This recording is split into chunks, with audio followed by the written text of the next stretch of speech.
A lot of contests in the DraftKings lobby. If you are fixated on Game 3, who's the difference maker in this one? Whalen, start us. Yeah, I mean, if we're excluding Curry and Tatum, who we, of course, expect to play well, even in their bad games, they're still going to be decent DFS options. And honestly, Jaylen Brown, it's kind of reached that level over these last couple series. I'm kind of looking in that upper mid-range. Is it going to be Al Horford? Is it going to be Klay Thompson? Even Andrew Wiggins, who I thought was really good, kind of as this energy guy in Game 2. I think he only had 6 rebounds, but it felt like he had 15 rebounds, the way he was flying around, kind of always at the rim.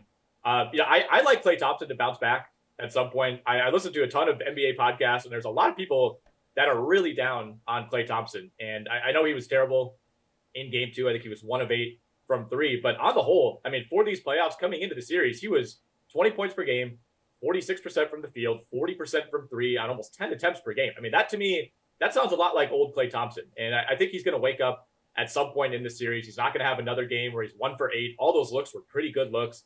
Those are going to continue to be there. As great as the Celtics are at running teams off the three-point line, it's Golden State. They're still going to generate looks. They're such a tough team to guard. So I can't guarantee that it comes in Game 3, but one of these next few games, we're going to get a Klay Thompson game where he's 6 of 9 from 3 midway through the third quarter. So if we're talking DFS, you're trying to gun for first place in one of those showdown contests.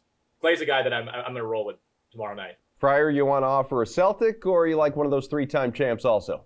Yeah, I know I've been pretty Celtic heavy today, but honestly, I just feel that good about them going into this game, and that's why Marcus Smart is the guy who I wanted to highlight. He's 11.7K at his captain's price, 7.8K on the utility, and he missed a couple of the games that the Celtics played following their losses in the postseason. But in the 4 games that he has played after a Celtics loss, he scored at least 18 points each time out and logged either 7+ assists or 7 rebounds every single time. So this is a guy when if you're trying to put a mid-range guy at that captain spot, I think he's your best option too, because he's immensely versatile, and he knows how to help this team respond every single time. So for me, Smart's my guy. I know Horford, Nick's talked about him a little bit. I do think he's a worthwhile play as well, but I think Smart, when he comes to these kind of bigger moments where there's kind of a little bit of a buildup and everything, he ends up stepping up.